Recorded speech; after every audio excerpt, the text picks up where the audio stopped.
Hola y bienvenidos a una nueva entrega de Blender más Arquitectura en Español. Y en este episodio veremos los distintos tipos de luz que nos ofrece Blender, consejos para ajustar una cámara en una escena arquitectónica, algunos consejos para renderizar más rápido, diferencias entre milimetrajes de cámaras y algunos consejos para renderizar con poca memoria. Vamos allá.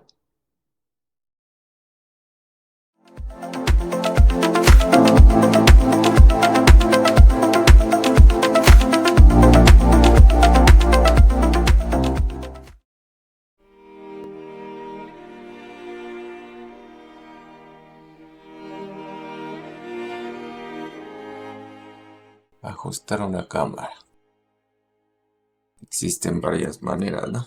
Podemos irnos a la clásica, nos vamos a la vista top.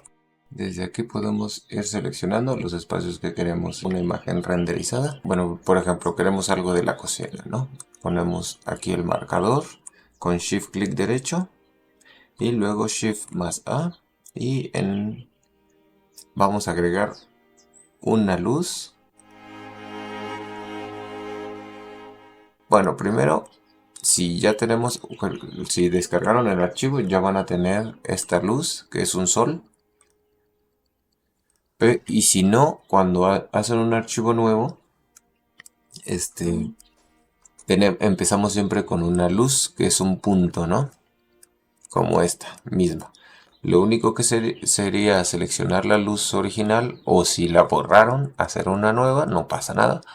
Y venirse aquí en este foquito de la derecha, que son propiedades de iluminación, supongo, pero Object Data Property nos dice en este caso, y aquí podemos elegir los distintos tipos de luces que nos ofrece Blender, ¿no? Tenemos el punto, que sería una luz omnidireccional que refleja o arroja luz hacia todos lados, y podemos elegir su color. Podemos elegir el poder en watts, por ejemplo, como un foco de 50 watts, ¿no? Y el color, si queremos que sea una luz cálida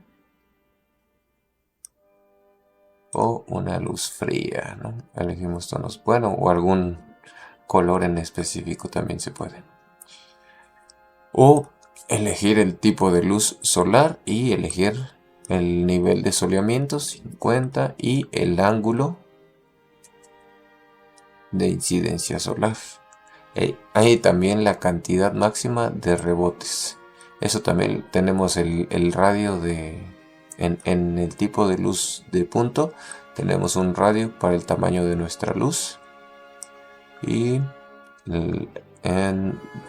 en estas opciones nos da si ven que a veces les lleva mucho tiempo, tienen muchas luces y no quieren que todas generen sombras, pueden desactivar esta opción de Cast Shadows. Lo que hace es que desactiva de que esa luz genere sombras, así que ya no tendrían que calcular las sombras de esa luz en específico. Eso ayuda a que se renderice un poco más rápido. Esta menciona que reduce el ruido de las áreas de luz en materiales brillosos, o sea, como que hace que los reflejos sean un poquito más claros, ¿no? Y el Shadow Castics son las sombras que se generan por el cambio de dirección de la luz al cruzar, por ejemplo, por un líquido o algún material translúcido. Esas son las sombras cáusticas. Si tienen, por ejemplo, agua, que quieren que se vea, bueno, todos los detalles que se generan de refracción y reflexión dentro de algún material translúcido, sería activar esa opción. Nada más que el cálculo de sombras cáusticas suele ser un poco pesado, por eso viene desactivado por default, ¿no? El tipo de luz spot sería una luz direccionada, como las que se utilizan, por ejemplo, las arbotantes en algunas paredes, que son luces específicas. Podemos igual cambiar el ángulo de la luz, qué tanto se mezcla el foco con el espacio que genera la luz. Podemos mostrar cómo se iluminaría todo el cono o ocultarlo. Y el último tipo de luz es tipo de luz de área. Este es diferente porque el tipo de luz de área nos genera un rectángulo. Bueno, lo podemos cambiar aquí. Rectángulo, cuadrado, un disco y una elipse. Cuando tenemos una habitación y queremos que quede bien iluminada, pero no está dentro del ángulo de la luz que nos ofrece el sol, por ejemplo, y queremos mostrar esta recámara, ¿no? ¿Qué es lo que hacemos? Colocamos una luz de portal. ¿Y esto qué hace? Genera una luz que entra en el ángulo que nosotros le mostremos. Así, por ejemplo, puedo colocar una cámara aquí adentro. Igual coloco el marcador Shift A y cámara, ¿no? Y ahí ya tenemos nuestra cámara.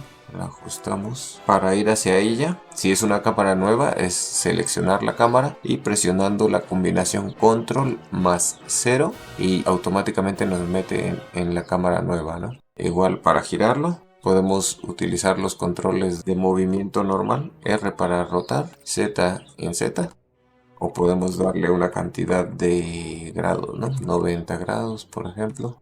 Rotar X 2 veces para ver hacia arriba y hacia abajo.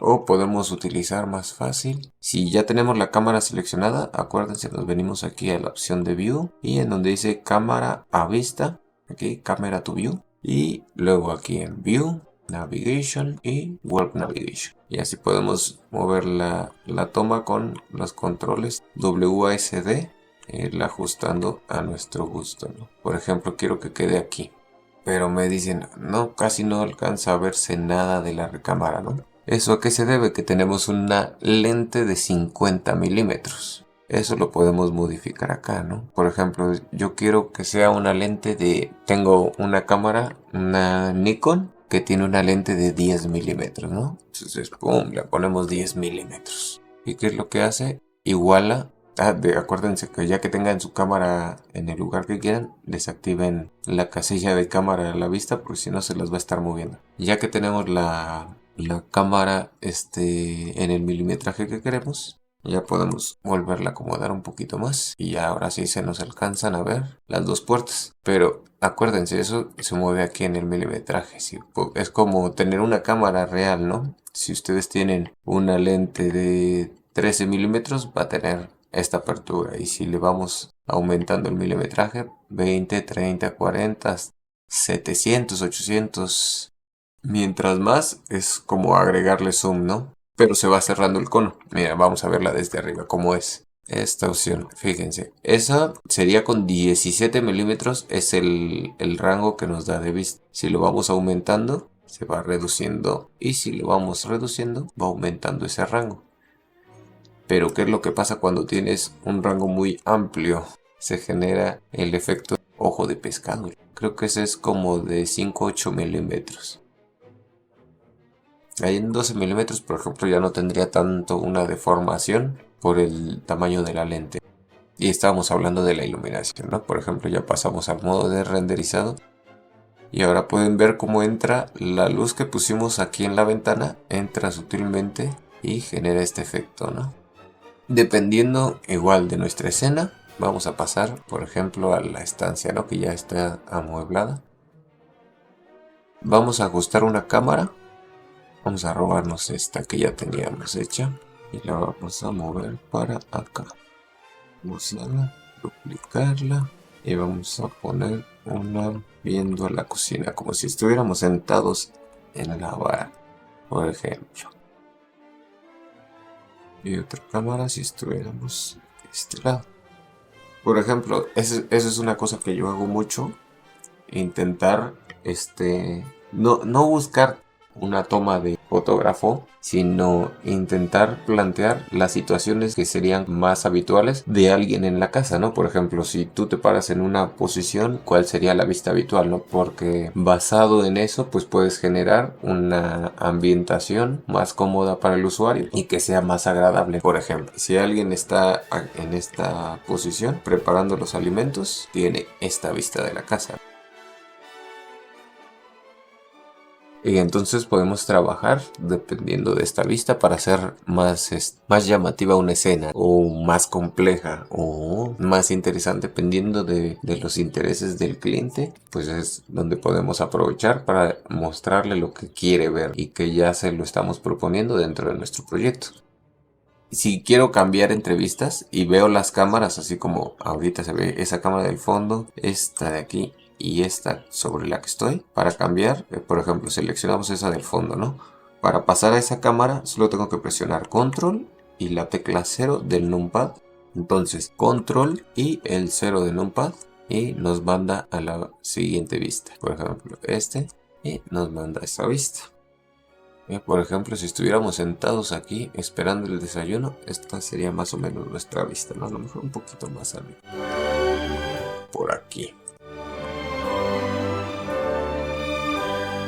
¿Y qué es lo que podemos ver aquí? Que nos hace falta a lo mejor algunos detalles aquí, ambientación de la cocina, para hacerla más llamativa, a lo mejor un cuadro en este muro y también uno en este de aquí.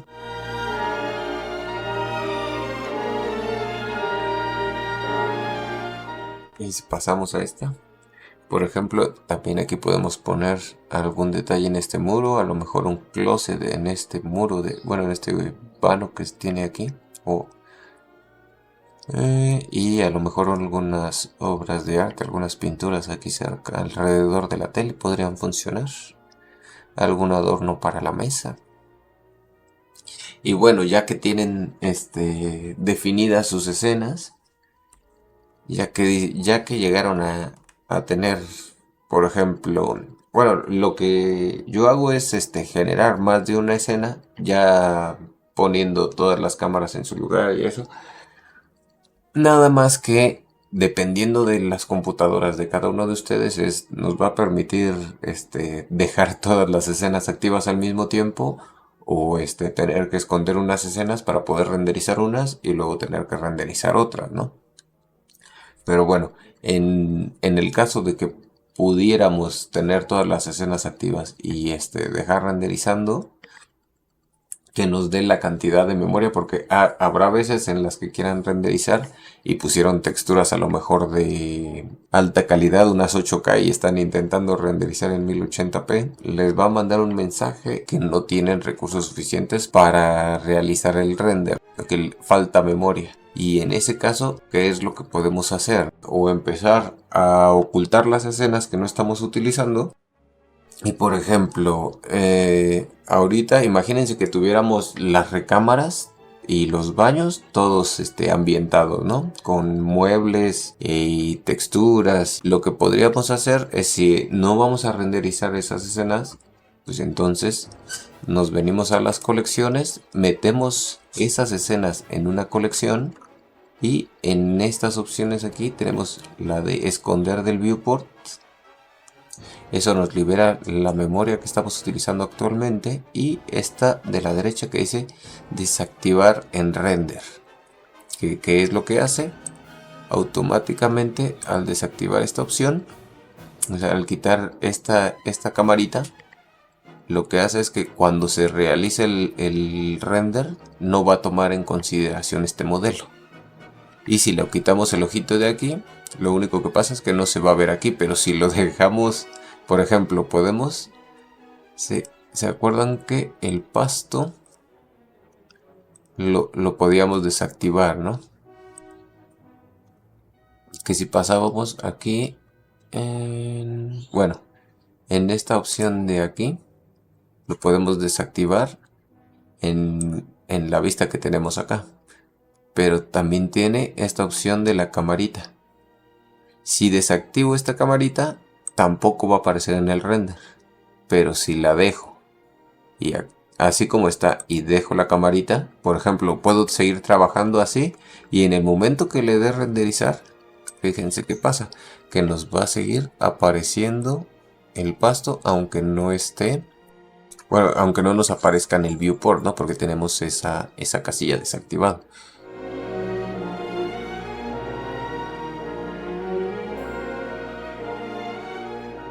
Una cosa que acabo de ver.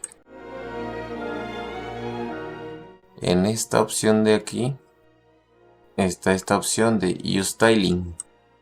La podemos modificar, y esto ¿qué es lo que hace? Es el tamaño de los cuadros de los que se hace el renderizado. Dependiendo de si tienes una mejor tarjeta de video, hace ese tiling más rápido, ¿no? Nada más que dependiendo del tamaño del cuadro es la cantidad de memoria que va utilizando. Así que en este caso me puso bajarlo a 512.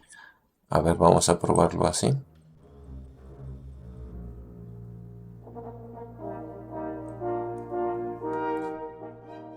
Miren, a la hora de renderizar, ven que hace rato veíamos que la imagen se generaba con estos puntitos.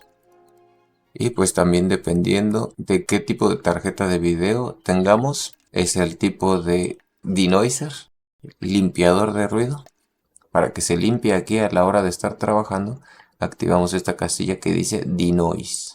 Y lo que hace es con un algoritmo, se unen todos esos puntitos y te dibujan una imagen más suave. Para los usuarios de Nvidia está Optics y para todos los demás Open Image Denoise, que también funciona muy bien. De hecho, mira, creo que me gustó más ese efecto que le dio aquí a la piel.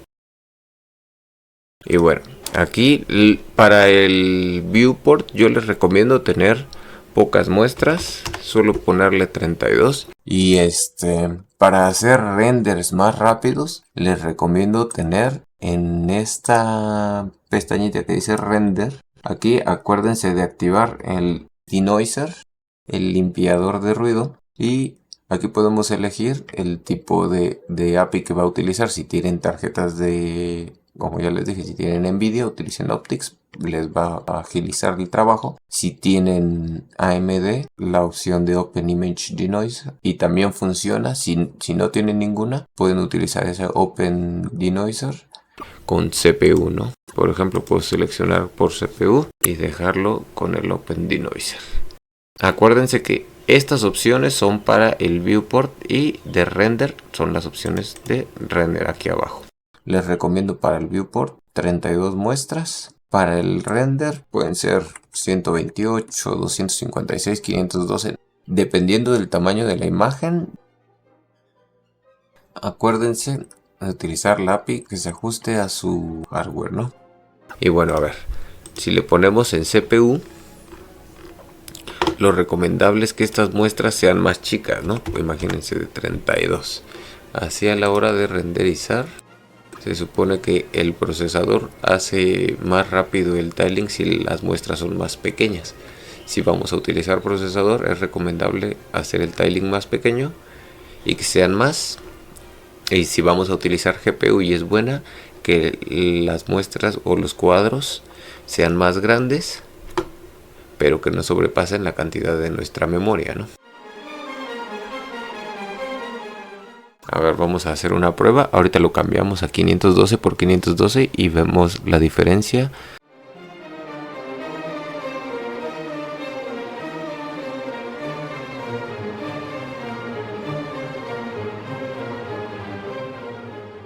Cuatro minutos 31. Vamos a moverlo a 1024. A ver, ahora, ¿cuánto tiempo le lleva hacerlo exactamente igual, pero en 1024?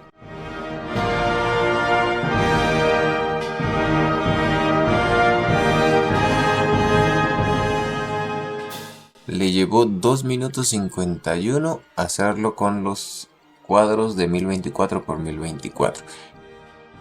Pero bueno, ese es un tip a considerar. Y otro es que si de plano ven que no está dándoles la cantidad de memoria, se pueden venir a esta opción que dice Simplify y ya nos sale aquí una máxima cantidad de subdivisiones y podríamos ponerle un tipo de textura en específico. Aquí está 8K, 4K, 2K, 1K, 512, 256 y 128. Por ejemplo, si no tenemos mucha memoria y podríamos reducirla, ¿no? A ver, vamos a ver aquí cómo se vería en la escena si lo bajamos al mínimo. Ya casi no tiene detalle. Y el fondo tampoco tiene mucho detalle. O sea, el HDR del fondo se pierde mucho.